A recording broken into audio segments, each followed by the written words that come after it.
E aí, será que hoje vai? Não, hoje vai. O Instagram tá calminho. Eu tenho certeza que hoje ele tá mais calmo, entendeu? Ele passou já a birrinha dele ontem. É? Eu falei que o Ontem, Instagram tava ansioso. ontem eu não consegui acompanhar o tanto de live que tinha. Teve uma hora que tava assim, nossa, impossível. Ainda mais pelo dia do autismo, da conscientização do autismo. Então teve muita Sim, live boa e muita sim, acontecendo ao mesmo tempo. muita Ah, mas coisa tá bom. boa. Ó, pra quem não tava ontem, a gente começou umas pequenas lives e não deu certo. E hoje a gente vai falar então com mais propriedade, com mais calma. Eu queria depois que a doutora Muriel se apresentasse para todo mundo novamente, explicasse quem ela é, por que desse assunto, né? E a gente vai bater um bate-papo. Já começa a mandar perguntas. Hoje tem gente te elogiando aí, doutora. Ó, a doutora Muriel é a melhor médica do mundo. Os meus pacientes que são os melhores são enviados por Deus. Graças a Deus. Ai, que bom. Se apresenta Bom, então, doutora, para quem não te pode conhece. deixar. Pode deixar. Bom, eu sou psiquiatra geral, né? Então eu fiz a psiquiatria de adulto, de idoso. Depois me especializei em infância e adolescência. E aí, no meio dessa jornada, Odri, eu acho que o outro celular tá dando eco aí do lado. Então, deixa eu até baixar o... Melhorou? Deixa eu ver. Melhorou. Melhorou? Então, e aí, depois que eu fiz infância e adolescência, foi quando eu comecei a ter contato com as crianças autistas. E eu via que nada do que a medicina oferecia para eles resolvia. Não resolvia, não melhorava, os quadros continuavam muito ruins. E aí foi onde eu entrei para procurar outras alternativas, outras possibilidades para ajudar essas crianças. E aí eu entrei muito no que no Brasil é conhecido como medicina integrativa, mas nada mais é do que você tentar olhar como o corpo funciona. Qual é a fisiologia daquele corpo? O que eu preciso fazer para que um corpo consiga trabalhar da maneira mais adequada possível? Para que o metabolismo funcione, para que as funções mentais funcionem. Então eu entrei nesse mundo pelo autismo. Só que quando eu estudei isso, eu entendi que tudo que eu via no autista, eu poderia aplicar nos pacientes com depressão, com ansiedade, com pânico, com demência, com fibromialgia. Porque a nossa fisiologia é uma só. Apesar de nós termos doenças diferentes, o funcionamento do nosso corpo é um só. E aí foi onde eu comecei a ver que a maior parte, isso já era algo que me deixava muito nervosa, eram os pacientes psiquiátricos vindo com remédio, nunca melhorava, era um remédio atrás do outro e nunca melhorava. E o paciente sempre depositando a melhora dele todinha no remédio. Ele sempre chegava, doutor, eu tomei tal remédio e não melhorou. Que remédio que eu tomo agora? E eu falo, mas não é remédio que a gente vai tomar. Nós temos que organizar outra coisa, porque se você toma um medicamento e ele não consegue atuar naquilo que você estava precisando, quer dizer que a via não é aquela. Existe algo que precisa ser feito junto com isso. E a gente sempre coloca alguns steps. E o número 1 que eu sempre falo é, a gente tem que pensar que esse corpo aqui, ele é uma máquina. Ele é uma máquina. E toda máquina depende de um bom combustível. Não tem como você querer ser uma pessoa extremamente inteligente, rápida, atenta, concentrada, produtiva, se você não come bem. É a primeira parte. Toda a produção de substâncias no nosso corpo, e as substâncias mentais, que são os neurotransmissores, a produção deles depende do que a gente come e do que a gente absorve. Daí a necessidade de entender a dieta, qual é o padrão de alimentação dessa pessoa, se ela come muitos alimentos industrializados, processados, se não come verduras, frutas, uma alimentação com fibra, antioxidante, e se esse intestino não tá legal. E quando a gente vê as pessoas hoje ansiosas, preocupadas, deprimidas, todas têm problema intestinal. Todas. Todas têm má digestão, o abdômen é distendido, ou não vai ao banheiro todos os dias. Aliás, quem por acaso pergunta para o paciente qual é a frequência que faz cocô, qual é o tipo de cocô, a textura e cheiro? Ninguém pergunta. Se a gente for olhar, os médicos do passado, muitos anos atrás, eles se baseavam, inclusive, no hábito intestinal do paciente para dizer sintomas que ele tinha. porque a gente já sabe que isso aqui está totalmente conectado. Então, é impossível falar de manejo de ansiedade sem eu falar antes de como está a sua dieta, como você se alimenta e como está seu intestino. É impossível começar a falar sobre isso sem investigar esses dados. Porque vamos supor que o paciente, de fato, em algum momento precise de algum medicamento. Inclusive, os medicamentos foram criados para isso, para nos ajudar. Só que exige que a gente tenha um uso consciente de medicamentos. Isso que é importante. Eles foram feitos para nos ajudar, mas tem que ter consciência para usar.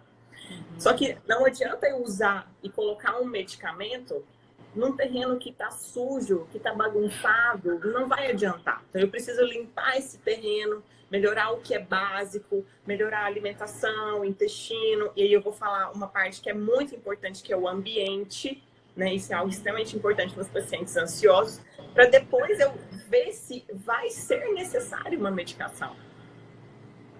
Arrasou. Nossa, eu tô aqui encantada já. E você falando, eu tava me posicionando. Isso vai virando uma bola de neve, né? Eu imagino que, não sei se as pessoas que estão acompanhando a gente, mas, por exemplo, quem não é seu paciente, quem tá aqui buscando dicas de como melhorar a ansiedade, eu fico imaginando que nesse momento, aí é que pior. Porque a gente vai nos alimentos que me dão uma sensação prazerosa. Só que internamente isso vai atrapalhar um todo. A Nara estava até comentando aqui em relação de estresse, intestino e hormônio. Quando a gente pensa em triptofano, em serotonina, meu Deus, fala um pouquinho sobre isso. Assim, o aumento do consumo alimentar de alimentos que não são saudáveis, industrializados, açúcar doce, e como isso piora o quadro de ansiedade. Então, assim, eu até comecei falando isso ontem, a gente acabou sendo interrompida, né? Mas, assim, algo que é importante a gente pensar é que ansiedade é algo extremamente bom. A ansiedade é um sentimento, na verdade, que a gente tem, uma sensação, que ela, no fundo, ela é positiva. Tudo que a humanidade conseguiu criar veio através da ansiedade. Porque o que é importante a gente pensar? E isso está muito relacionado no ambiente que a gente vive. A gente tem que pensar que o nosso corpo, ele tem um sistema que chama sistema neurovegetativo. É um sistema que faz coisas que a gente não precisa pensar para fazer. Por exemplo, e é algo que eu sempre conto no consultório. Você pensa para produzir pelo? Você pensa para produzir lágrima? Para produzir ácido clorídrico para o seu estômago digerir os alimentos? Não. Para o seu intestino fazer peristaltismo, você pensa? Existe um sistema que faz tudo isso sozinho. Sozinho. Só que ele tem um grande influenciador: o ambiente. Quando você está num ambiente hostil, agressivo, com medo, que te gera um desconforto, todas essas funções desregulam. Porque o ambiente é o que mais atua aqui dentro. Então, o que a gente vê mais hoje? Pessoas que não sabem experienciar, né, ter experiência com o ambiente. As pessoas hoje não param, elas não prestam atenção nas coisas, elas não prestam atenção no próprio corpo, nas próprias emoções, nas próprias reações, elas não pensam. E aí, o que acontece? Eu sempre dou esse exemplo. Na época dos homens das cavernas, o medo, a ansiedade era algo que protegia a vida. Porque quando o homem das cavernas via um leão pronto para atacar, o que isso disparava nele? O sistema simpático, que é o do medo, da fuga e da luta. A pessoa tinha que correr, porque senão ela ia morrer. Dá um jeito. Ou seja, a ansiedade nesse tempo protegia a vida. A questão é, hoje, a gente vê leões em todos os lugares. A gente vê leões no trânsito, no WhatsApp que tocou, no celular que está cheio de mensagem, no e-mail que chegou, na casa que não deu certo, no boleto que chegou e você não tem dinheiro para pagar. A gente vê leões o tempo inteiro. Ou seja, o nosso sistema simpático está hiperativado all the time, o tempo inteiro. E daí é isso que gera essa ansiedade. A a gente só consegue lutar contra a ansiedade quando você identifica seu inimigo. Quando você identifica seu inimigo, você sabe o que você pode fazer para lutar contra ele. Agora, quando você não identifica, e são vários leões, onde você vai, você está com medo, você está preocupado, você nunca vai ganhar essa luta. E aí é o que a gente sempre fala, que na parte ambiental, existe a necessidade de se ter um ensinamento para as pessoas de controle emocional. As pessoas não têm mais nenhum tipo de controle emocional. E aí entra a parte de meditação, de respiração profunda, de estar em contato com a natureza, de aromatização de cheiros. Por quê? Todas essas coisas, respiração, meditação, cheiros, estimulam o sistema parasimpático, que é o contrário do simpático, que é o que está sempre hiperestimulado. Então, assim, o que eu vejo, por exemplo, nessa quarentena, né? A primeira semana foi a semana da zona, todo mundo angustiado, todo mundo louco, todo mundo ansioso. Só que consegue perceber que isso já está passando? As pessoas já estão entendendo que isso sim vai durar por mais um tempo, é a nossa realidade, não tem o que mudar, todo mundo vai sofrer de alguma forma com isso. E nós estamos tentando nos adaptar, porque o sistema neurovegetativo, aquele que eu expliquei, ele se adapta ao ambiente, ele se adapta. O que nós temos que fazer é fazer essa adaptação da maneira mais inteligente possível. Então, é o que eu sempre falo, vencer a ansiedade, conseguir viver neste mundo aqui que a gente está, exige um controle emocional e uma maturidade muito grande. Ou seja, nós temos que ensinar isso para as nossas crianças desde pequenas. Porque senão, sim, elas vão passar por mãos de médicos e médicos e médicos e vão ser medicadas ao longo da vida e isso não vai ser resolvido. Porque quando você medica uma pessoa, principalmente com os antidepressivos, né, os ansiolíticos, enfim, o que eles geralmente fazem? Eles aumentam a recaptação de algumas substâncias para melhorar as sensações cerebrais de bem-estar. Só que isso é uma recaptação falsa. Os medicamentos, eles não necessariamente aumentam a produção da sua serotonina. Ele aumenta o tempo que a sua está lá fazendo efeito. Mas ele não aumenta a sua quantidade. E aí a pessoa fica anestesiada, ela fica sem perceber. É o que geralmente, inclusive, os ansiolíticos fazem. Eles te deixam meio anestesiado. A gente fala da anestesia emocional. Não é que você resolveu o problema, não é que você aprendeu a melhorar a sua ansiedade. Você simplesmente está com uma venda nos olhos. E aí quando você tira o remédio, eu não dou conta de ficar sem remédio, eu não dou conta, eu preciso. Não é você que não conseguiu entender qual é a sua função, qual é o seu objetivo, por que você está naquela situação, como melhorar aquilo. Porque a gente tem que pensar que os nossos... Por exemplo, eu sempre converso isso no consultório. Eu sempre pergunto para os pacientes, você consegue se recordar se existiam idosos há 60 anos atrás que tinham ansiedade? Que tinham depressão? Que tinham pânico? Se tinha, era muito pouco. Era muito pouco. Mas por quê? Morava todo mundo nas suas casas distantes, morava às vezes na fazenda. Não tinha essa pressão do ambiente tão grande em cima da gente. Então, não tinha essa ativação desse sistema simpático com tanta intensidade. E não tinha comparação.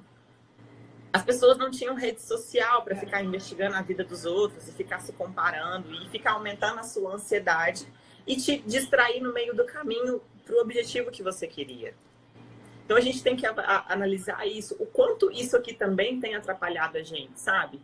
Eu falo rede social, celular, computador, é algo que exige muita maturidade. E a gente tem entregado isso para pessoas que não têm maturidade. E isso, sim, também é capaz de gerar ansiedade. Preocupação excessiva com algo que nunca vai chegar. A ansiedade é isso, é você se preocupar com um medo que pode não chegar. É a coisa mais ridícula, se a gente for pensar, que tem. Você vai se preocupar com algo que pode ser que não chegue. O que é isso? Perda de tempo. Isso é perda de tempo. Total. Então nós temos que começar a pensar isso, em como conseguir formas de melhorar isso. Por quê? A gente não vai voltar para a roça, ok? Nós não vamos voltar para lá, nós vamos continuar vivendo em cidade, pegando aeroportos, carros, trânsito. Então, o que nós temos que ensinar para as pessoas? Como viver nesse ambiente. Como encarar esse ambiente, como poder usar recursos naturais, fitoterápicos, suplementares para melhorar isso. Porque nós vamos ter que nos adaptar a viver nesse mundo. Eu estava conversando com o Kleiner, né, que a gente trabalha junto lá no Ingó.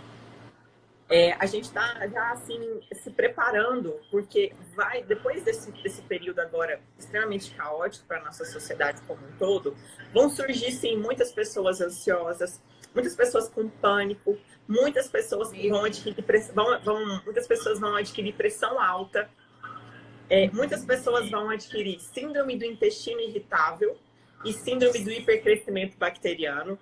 Totalmente, Narinha se prepara aí. Vão receber, por quê? Isso aqui está ligado. Se isso aqui sofre de uma maneira disfuncional, o seu corpo também sofre. Só que o seu corpo tenta se adaptar ao que você provocou.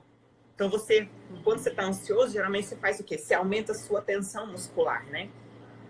Se você aumenta a sua tensão, você trava, né? A sua pressão sanguínea aumenta. A chance de desenvolver hipertensão aumentam também.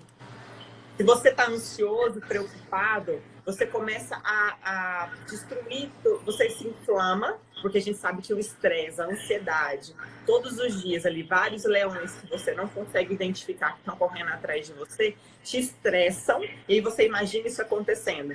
1 mês, 2 meses, 6 meses, 1 ano.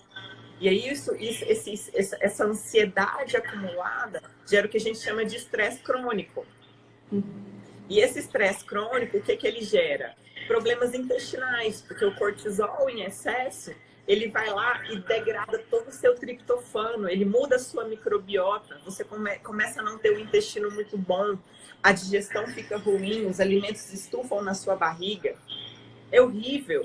E o pior, o fato de seu intestino estar ruim piora a sua produção de serotonina. Por quê? A produção de serotonina vem do triptofano, que é um aminoácido essencial que a gente come.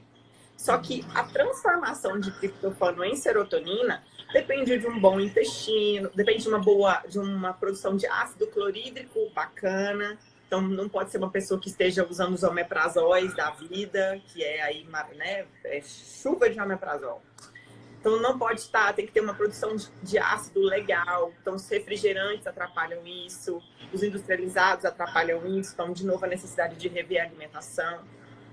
Um intestino que não funciona, que tem uma microbiota ruim, uma qualidade de microbiota ruim, ele pega esse triptofano e não produz serotonina, produz quinurenina. Nossa. E essa quinurenina ela é altamente inflamatória. Então, além de você sofrer com a inflamação, você ainda perdeu um pouco mais de serotonina que você poderia produzir. E aí vira um ciclo. E aqui a gente tem que ter profissionais adequados que consigam quebrar esse ciclo. E percebe que nessa bagunça toda, muitas vezes se eu colocar um remédio, não vai resolver? Nada. Entende? Não vai resolver. Então, assim, quais são os momentos que, às vezes, realmente vale a pena você entrar com medicamento? Um paciente que está sofrendo absurdamente. Obviamente que por pouco tempo, e esclarecendo que não é aquilo que vai, de fato, resolver. Mas a tarefinha de casa, que é uma investigação do padrão de alimentar, uma investigação do intestino, necessidade de suplementação. Porque outra coisa que a gente tem que pensar, por exemplo, o que seria mais fisiológico no momento de ansiedade? Se eu estou ansioso, achando que o medo, eu estou com medo de algo, um medo que eu não vejo, eu estou antecipando uma situação que pode ser que não aconteça. Concorda que o seu alerta está ligado? O tempo todo. Você está ligado. Quando você está em alerta, é como se o seu corpo estivesse se preparando para correr, fugir e lutar, ok? Se você está nessa situação de correr, fugir, lutar, você acha que o seu corpo vai parar para comer? Você acha que está travado. Então, assim, em situações de ansiedade, o que é mais fisiológico é você não ter fome. É você não ter fome. Esse seria o fisiológico. Você está preparado para correr. Então, quando as pessoas começam a ter muitas compulsões alimentares, Geralmente isso é muito comum em pacientes que já estão estressados cronicamente, porque as alterações de cortisol induzem você a querer comidas ou salgadas, gordurosas ou doces, para que aumente a quantidade de serotonina e de dopamina que você tem, porque a sua está muito baixa. Então a gente tem que pensar que existem coisinhas que nós podemos colocar no meio do caminho para melhorar essa situação. Só que, de novo, a gente tem que responsabilizar o paciente em relação à melhora dele. Então, não é falar que é um suplemento, que é um multivitamínico, que é só a dieta, que é só o remédio que vai resolver. Esse paciente tem que ter ideia de que a melhora está nas mãos dele. Então, o manejo ambiental, ele também tem que fazer. Então, ele tem sim que rastrear quais são as coisas que deixam ele ansioso, porque a maior parte das pessoas que você perguntar, o que te gera ansiedade? Ele fala, não sei. Quando a pessoa fala para mim, não sei, eu falo assim, então você vai parar, você vai pensar e vai analisar o que te gera ansiedade, porque tem. E geralmente, quando é que a gente consegue avaliar o que nos gera ansiedade? Quando nós estamos em silêncio. Quando nós estamos sozinhos, quando nós estamos prestando atenção nos nossos pensamentos, quando nós meditamos, quando nós estamos no ócio. E as pessoas estão tendo a oportunidade hoje de estarem no ócio. Só que as pessoas não toleram isso. É desconfortável. Por quê? Eu tenho visto isso muito com as crianças pequenas, né? E aí até vale já para quem tem filho, mas acaba encaixando na gente também. As crianças da nossa geração são crianças extremamente estimuladas. Elas têm várias terapias, né? Tem inglês, tem balé, tem computação, tem... A computação eu fui longe demais, né? Não existe isso mais. Inglês, balé... Lutas, né? Assim, fono, academia, e aí chega em casa e tem tarefa, e aí tem rede social, tem celular, né? As crianças estão hiper estimuladas. E aí agora, nessa situação de quarentena, as pessoas estão tendo que ficar em casa. E as crianças estão assim, enlouquecidas, né? Porque são crianças hiperestimuladas. São crianças que não toleram ficar quietas. E aí eu lembro de você, eu lembro da minha infância. Quando não tinha nada o que fazer, minha mãe simplesmente falava, filha, não tem nada o que fazer, fica aí. Só que era nos momentos de não ter o que fazer que o nosso imaginário enquanto criança e enquanto adulto é que ele cresce. É que você consegue concatenar uma coisa com a outra e falar, puxa, é verdade, foi assim, assim, assim. Ou ler com calma um livro, de fato aprender o que aquele livro tem para você. Ou meditar, fazer uma oração. O ócio, ele tem sim uma capacidade de nos proteger, de ser algo produtivo. Só que nós somos tão hiperestimulados no dia a dia que a gente não tolera, a gente não aprendeu a fazer isso mais. E estar hoje na possibilidade de não fazer nada nos incomoda. Exatamente. Então, de novo, a gente vai ter que se adaptar a essas coisas para a gente conseguir tolerar esse ambiente, né? Eu falo para as pessoas, evitar o estresse hoje é algo impossível, tá? É impossível evitar o estresse. Porque, de novo, o estresse é algo que nos protege. O estresse foi algo que fez a humanidade produzir. Por exemplo, na época a gente dependia temos agricultura, certo? Uhum. E há muito tempo atrás, não se tinha previsão de chuva. As pessoas se baseavam no sol e na lua, não tinha meteorologia. A criação da meteorologia veio para aliviar a ansiedade, por exemplo, do agricultor que não sabia se ia ter chuva para produzir os grãos da próxima estação. Uhum. Então, assim, as ansiedades que pairaram pela humanidade foram ansiedades que nos induziram a produzir coisas, a nos antecipar e a nos preparar para as coisas. Mas a gente se preparava para algo específico. A gente sabia com quem a gente estava brigando. A ansiedade que a gente sente hoje é uma ansiedade que não tem um foco. A gente fica num ambiente cheio de leões e a gente não sabe com quem luta. Então a gente tem que começar a se se preparar emocionalmente para viver nesse ambiente. E aí, sempre usar dos recursos. Então, número 1, autoconhecimento. É importante que você entenda o que te gera ansiedade, o que te preocupa. E aí, de fato, é você sentar na cama e pensar. E alguns pacientes têm dificuldade, escreve. Escreve o que... Assim, eu tenho pacientes que acordam bem. Passa 5 minutos que ficou na cama, já fica mal. Já fica mal, já dá uma angústia, já fica ansioso. Aí você pergunta o que passa pela sua cabeça, a pessoa nem sabe. Mas existe algum pensamento que está passando ali que tá te cutucando. Será o que é? Será que é porque você já vai acordar e a louça já está cheia de pia? A pia já está cheia de louça? Será que é porque você vai acordar e o seu marido já vai estar fazendo bagunça, que é o que você não gosta? De novo, você está antecipando coisas. E a gente tem que adquirir ferramentas para conviver com isso de maneira mais agradável possível, porque essa é a nossa realidade. Então, para que a gente viva bem, a gente tem que aprender a entender o ambiente que nós estamos e nos adaptar a ele. E aí entram os recursos que a gente pode fazer. A alimentação, suplementação, tratamento de intestino, a própria meditação. Mas, de novo, se essa tarefinha não estiver bem feita, os medicamentos não vão adiantar. Não vão adiantar. E se isso não for esclarecido para o paciente, ele vai ser sempre aquele paciente que vai ficar na expectativa de ter um remédio que vai resolver. Não, agora eu vou tentar um que vai resolver. Não vai.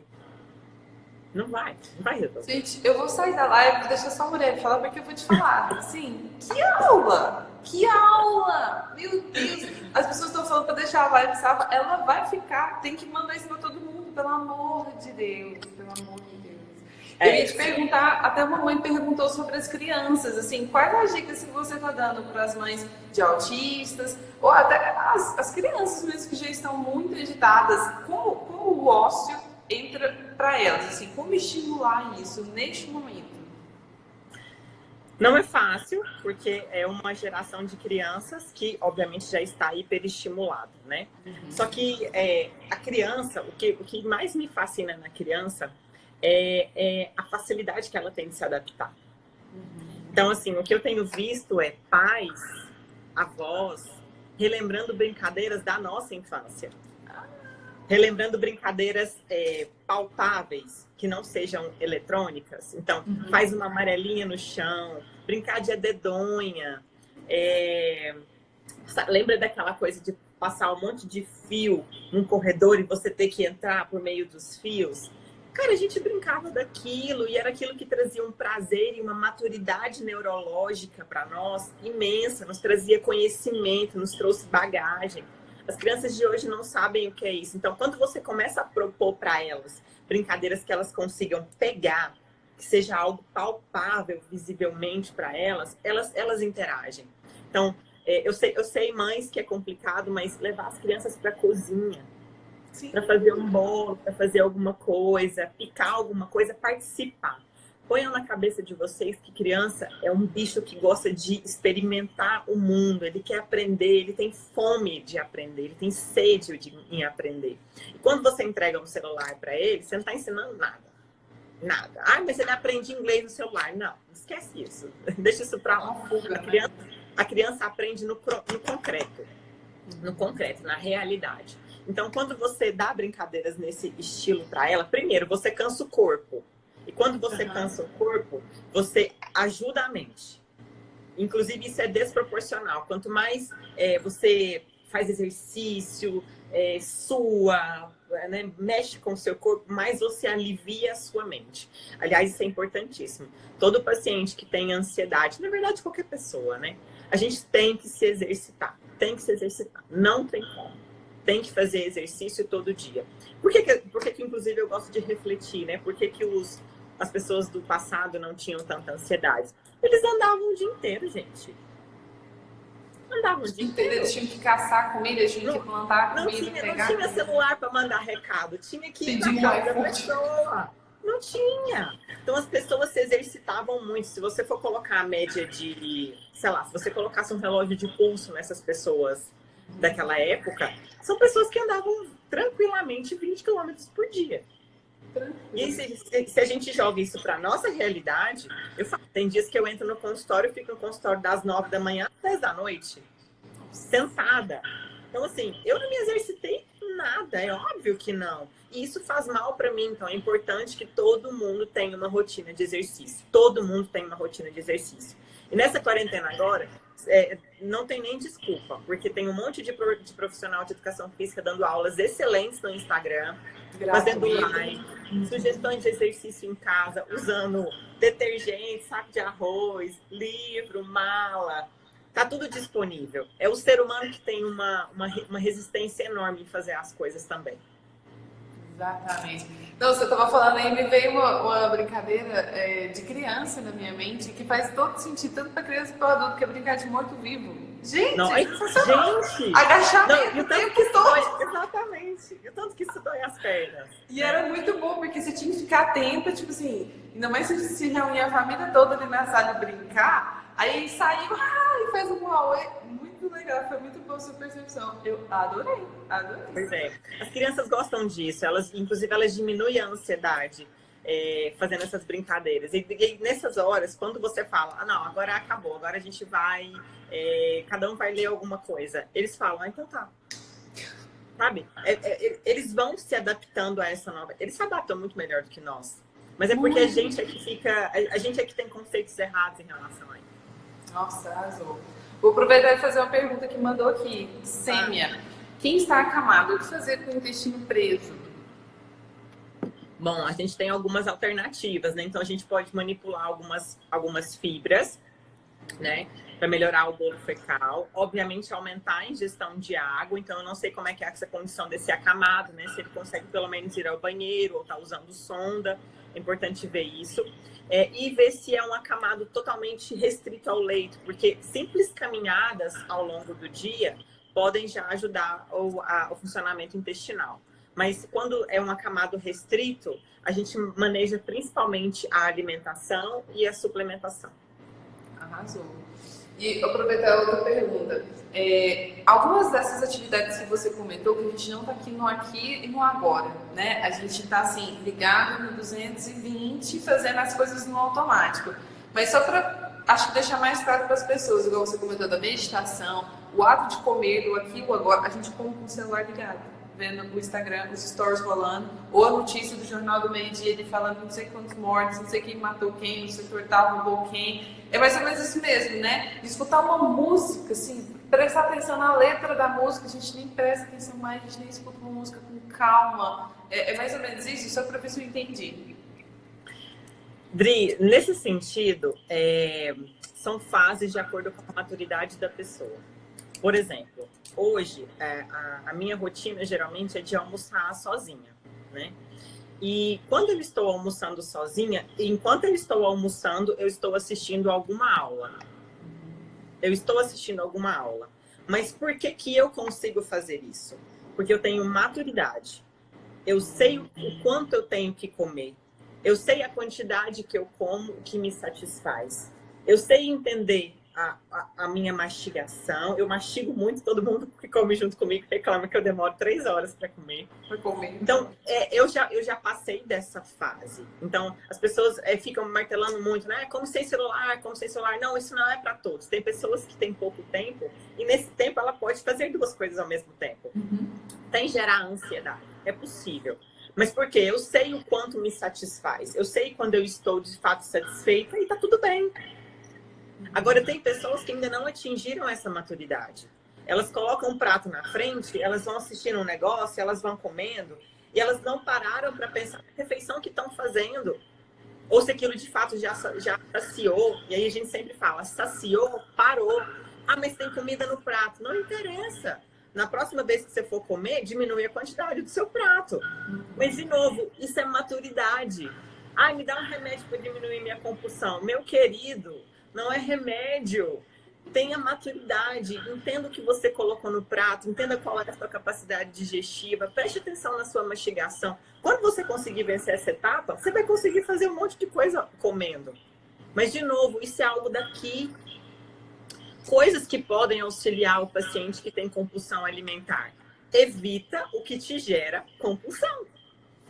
Se você é com... Por exemplo, alguém já viu alguém compulsivo por brócolis? Não. Alguém compulsivo por salada? Não, não tem, entendeu? Então, se você é uma pessoa compulsiva e você ainda não adquiriu maturidade para lidar com isso, corra do seu inimigo. Não compre. Não deixe na sua casa, principalmente em momentos de quarentena, porque se você vê na despensa, você vai comer. Você vai comer. Por quê? O seu corpo está pedindo um conforto, um comfort food, um agrado. Nossa. E aí eu já sou mais linha dura, né? Eu já sou da linha de que o seu corpo é uma máquina, você tem que treinar seu corpo para ser uma máquina, para de ficar tentando se agradar o tempo inteiro, porque isso não vai te levar a lugar nenhum. Você tem que, por exemplo, discutir nessa coisa mais humana, assim, do isolamento, né? Quando que passou pela nossa cabeça que em pleno 2020 nós íamos ser obrigados a ficar isolados dentro de casa? Nunca. Nunca. A gente nunca pensou nessa possibilidade. A gente só vinha numa crescente de liberdade, de estar em qualquer lugar, de poder cruzar o mundo em 24 horas, né? E aí, de repente, em pleno 2020, nós somos obrigados a ficar dentro de casa. Nós não fomos preparados mentalmente para passar por isso. Mas aí a gente tem que lembrar que pessoas que viveram há muitos anos atrás, sei lá, Guerra Fria, nazismo, são pessoas que passaram por situação muito, muito pior do que a nossa e sobreviveram. E a gente está aqui morrendo. Sendo que a gente está super confortável, com geladeira, ar-condicionado, luz elétrica, banho quente, geladeira cheia. Nós estamos reclamando, achando que o mundo vai acabar. Então, assim, obviamente para as pessoas mais próximas minhas, né? Eu sempre converso. Gente, a gente ficar batendo nessa tecla de que tá difícil, a gente está menosprezando o que as pessoas do passado já viveram de mais difícil. O que nós estamos passando, sinceramente, não é difícil. A vida já foi altamente mais difícil. A gente já pedia tanto para ficar em casa, né? Assim, eu me coloco no meu lugar. Quanto tempo eu já pensei, nossa, tem um curso para eu terminar de fazer, um livro que eu não consigo terminar. E agora é um momento que a gente não consegue focar, a gente não consegue enxergar isso como uma oportunidade de sair melhor, de aproveitar o que eu pedia tanto. Eu falo que a gente pede inconsciente. Ai, meu Deus, eu queria tanto mais tempo, nossa, precisava tanto arrumar minha casa. É só focar. Deus está dando. O que você está fazendo com o tempo que Ele está te dando? Exatamente. Você pediu, eu quero dar uma pergunta da Ariadne. Ela mandou assim: qual o impacto da situação atual do ócio no TDAH? Na verdade, de novo, eu acho que é positivo que as crianças tenham sim o período do ócio, mas tudo depende de quais atividades você vai propor, porque crianças com TDAH são crianças que têm uma necessidade de estimulação maior. E para as crianças com TDAH, todas, uma das coisas que mais funcionam na minha prática para elas é, desde pequenininha, ensinarem essas crianças a meditar. Ensinar as crianças desde pequenininhas a meditar é remédio. É remédio. Você consegue mudar toda a parte neurológica, neuroadaptativa. Meditação estimula neuroplasticidade, adaptação. E quando você faz isso desde criança, nossa, as chances disso ser fantástico é muito bom. Eu tenho crianças que chegam no consultório e já sobem em cima da minha maca e falam: titia, vamos meditar? Porque elas já aprenderam. Isso é que é evolução. Sabe, assim, o que é importante a gente pensar? Se a gente for ensinar crianças de fato a meditarem, né? No começo elas não vão parar quietas, porque é natural das crianças. Elas vão ficar se distraindo, abre o olho, fala alguma coisa. Mas o que é importante para quem estiver guiando a meditação com as crianças? Ignora. Ignora. Entende que é uma criança com um cérebro que está assim ainda mais desfocado, porque é natural da criança, e simplesmente controle ela. Fala: filha, vamos terminar a meditação, daqui a pouco a gente brinca, daqui a pouco a gente conversa. E volta para a meditação. Simples assim. Distraiu, volta. Distraiu, volta. No começo faz com uma duração menor. Tem canal no YouTube de meditação para crianças. É super legal. Um personagem diverso. Tem vários aplicativos no celular. Eu começo com as crianças desde muito bebê, desde pequeno, porque assim, o bebezinho você pode fazer já colocando som para ele, né? Mas geralmente a prática de estar sentado, geralmente em crianças de 5 anos, já é possível fazer por um período mais curto. Mas é importante colocar sons de natureza. Nesse momento, então, de a gente estar isolado em casa, colocar sons de natureza, barulhos de água, de passarinhos, de vento, porque o contato com a natureza é algo tão maravilhoso, tão divino, que é uma das coisas que mais estimulam o sistema parasimpático, que é o sistema que faz o nosso relaxamento. Estar em contato com a natureza é algo muito, muito, muito, muito bom. Quem tiver os infusores, a aromaterapia, né? Remete Aromaterapia. ainda mais. Eu sempre falo assim, duas coisas que eu gosto muito. A aromaterapia. E aí, por quê? Né? Por exemplo, eu não tenho aqui agora, mas sei lá, imagine você aí passando por um jardim, você vê uma rosa vermelha, super bonita, e você cheira ela.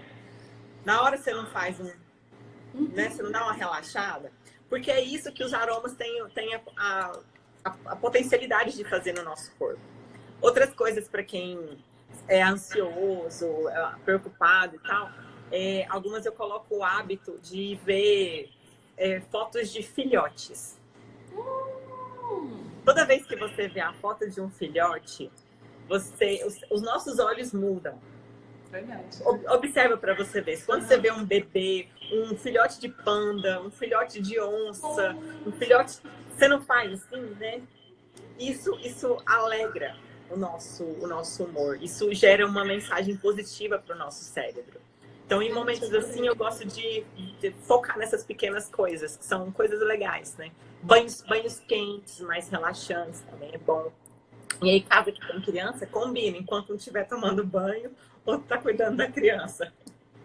Gente, eu amei. Eu amei. Eu não tinha lembrado disso, assim, ó. Tem hora que até no Instagram tem lá no pesquisar, assim, foto de cachorro brincando, aquelas coisas mais fofas. Não é gostoso? Muda o humor. É muito bom. É muito bom. Doutora, para finalizar, eu quero aproveitar, eu me lembro que você até postou assim no seu Instagram e eu achei isso muito importante, queria compartilhar mais aqui. Eu sei que você é uma médica que tem pessoas que estão na linha de frente, pensando em coronavírus, assim, qual que é a sua recomendação no momento atual? O que você quer, assim, vai achar um alerta mesmo para as pessoas? Como médica, o que você está vendo para a gente tomar cuidado daqui em diante para conter essa pandemia? Bom, eu assim, até falando um pouco do que eu passei, né? Os primeiros dias foram dias muito tensos, porque a gente é bombardeado de 1 milhão de informações, e infelizmente no nosso país, a saúde, ela é jogo político, né? Então é algo muito ruim, porque é algo tão importante, tão contaminado, e isso me deixa às vezes muito chateada.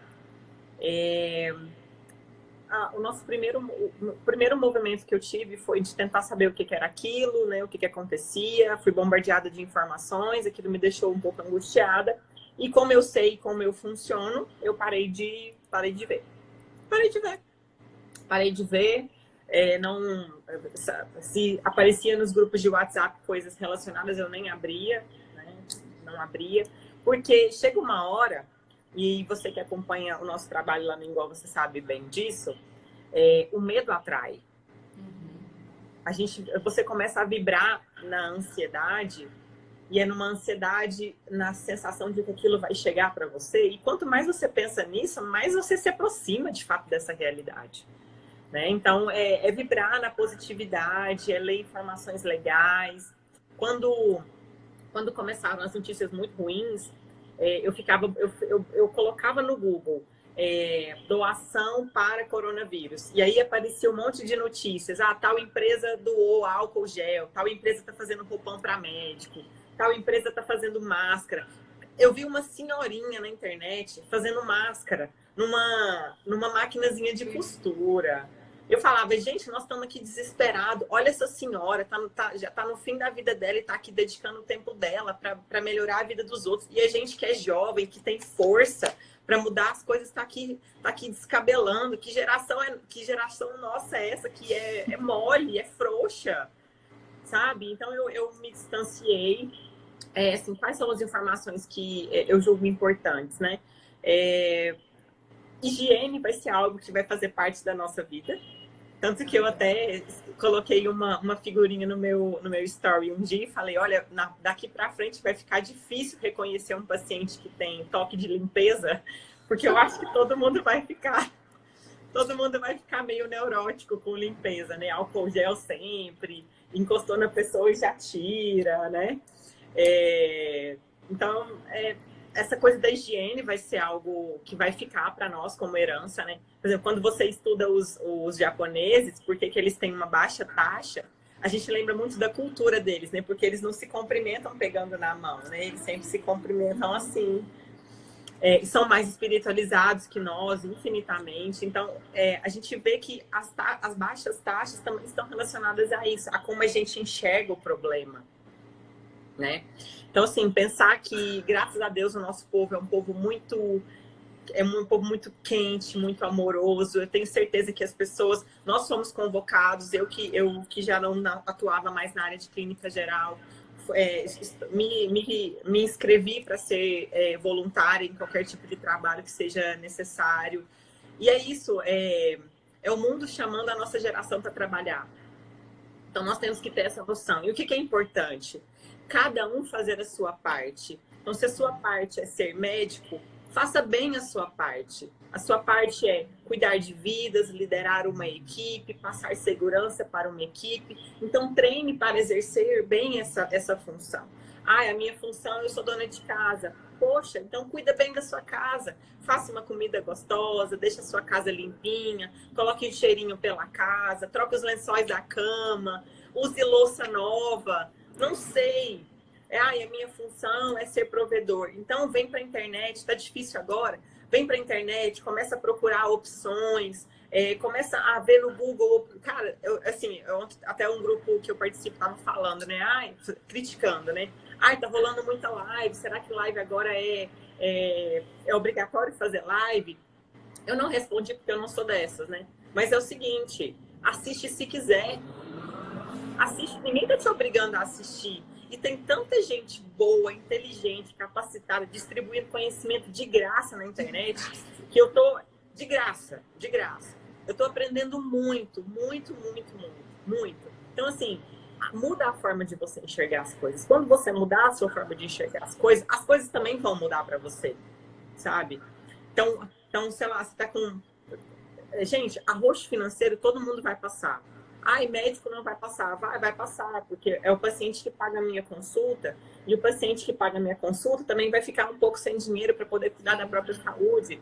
Todos nós vamos ser afetados de alguma forma. Então, vamos tentar se ajudar da melhor maneira possível. Cada um fazendo a sua parte. Para de se concentrar no que é a função do outro, no que é a função do governo, no que é a função do presidente, no que é a função do outro. Pensa no que é a sua função. Qual é a realidade que você está. Quais são as ferramentas que você tem? Porque quando você faz o que você tem que fazer, a ansiedade melhora. Porque você para de se preocupar com coisas que não estão no seu alcance.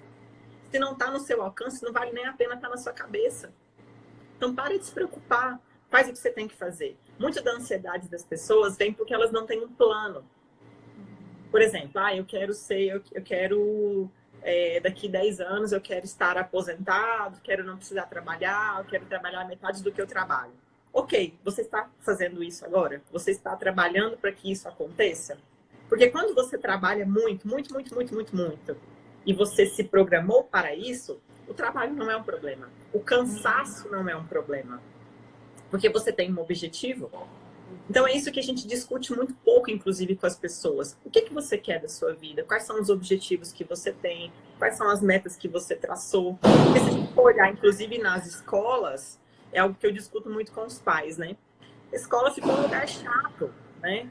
A escola fala de português, matemática, geometria, física, vestibular, Enem. Mas não ensina coisas básicas da vida, fazer conta, ganhar dinheiro, ter uma boa comunicação. E aí, quando a pessoa é jogada na vida para fazer essas coisas, ela não dá conta. E aí tá morrendo de ansiedade. Então, percebe que o tema ansiedade, ele é de fato multifatorial. E é por isso que quando os pacientes vão no consultório, minha consulta dura 2 horas. Porque até eu entender qual é a teia que a sua ansiedade está envolvida, isso demora tempo para que a gente trace de fato um tratamento mais adequado. Cara, eu estou... Olha, primeiro eu quero te agradecer. Assim, meu coração está radiado, de verdade. Eu acho que, nossa, todo mundo que assistiu a live, que ainda vai assistir nas próximas 24 horas, eu tenho certeza que a gente conseguiu levar um pouquinho de amor, de verdade. Eu acho que a gente conseguiu mudar o pensamento do momento. Eu sou muito grata, de verdade. Acho que você, por favor, faça mais lives, assim, ó, esteja mais ao vivo. A gente Pode ser mais, escutar mais. É aquilo, assim, eu sempre falava, né? Como eu saio do consultório tarde e eu saio bem cansada, assim, eu ficava morta para fazer coisa, né? Fazer live, vídeo e tal. Que me forçava. E agora que a gente está em casa, né? Então a gente pode fazer, né? Então ontem eu fiz uma live meia-noite. Meia-noite. Inclusive é uma live sobre autismo. Foi muito legal. Como era meia-noite, só tinha mães me assistindo. Eu abri o verbo, falei um monte de coisa. Eu vou até, depois Tá se salva, quiser né? no Instagram, que eu marco onde é que foi que eu falei. Mas eu vou deixar aqui já, o autismo nas pontas dos pés. Então foi meia-noite, tá gravado ainda, foi bem legal. Então quem quiser assistir, tá lá. E precisando, chama a gente. Nossa, eu tenho certeza que se eu abrir uma enquete aqui agora, eu vou falar assim, live segunda-feira de novo com Não, de verdade, muito obrigada assim, por ser uma pessoa que muda a vida de muitas pessoas com o ato de ensinar, de trocar informações. Nós estamos, de fato assim, irradiados. Muito obrigada. Imagina, a gente está aqui para isso, né? Arrasou. Gente, então, se tiver mais alguma pergunta, se tiver mais alguma colocação, fique à vontade. Mas é isso que a gente quer. Assim, algumas pessoas podem estar imaginando, mas por que a farmácia resolveu fazer isso? A gente entende que é isso que vai mudar, sabe? Assim, levar conteúdo, levar uma mensagem de meditação, que seja, é o que muda a situação que a gente está passando agora. Então, que a gente seja inspiração para mais pessoas, né? Que a gente possa mudar pequenas coisas no dia para mudar um todo. Eu acredito que a gente vai conseguir passar por isso muito mais fácil, de uma forma muito mais leve. Outra coisa muito importante, né, que a gente ignora, é a fé, né?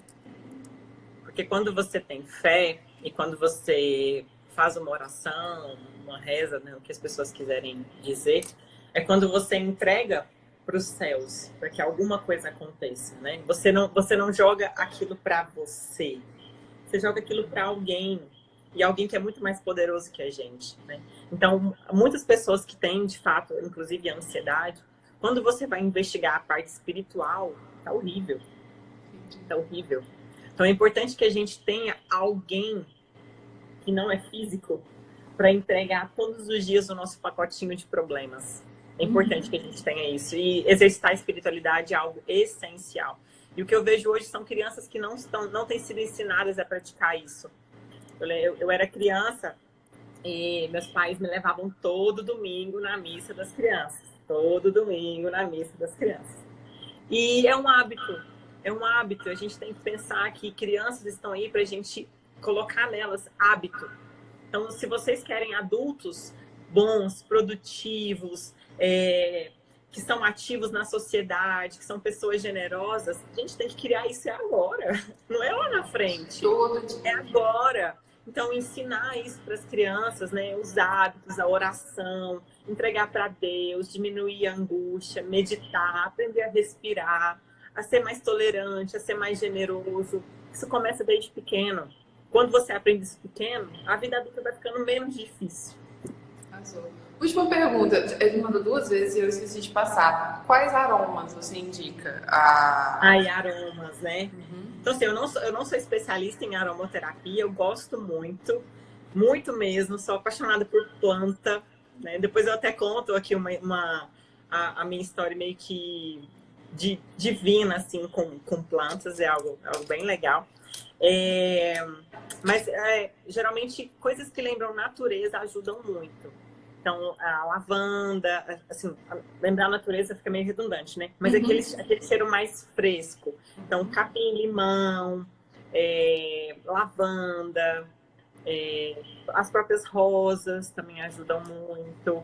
Eu não tenho aromaterapia. A gente passa creme. Tem uns creme hidratantes tão cheiroso.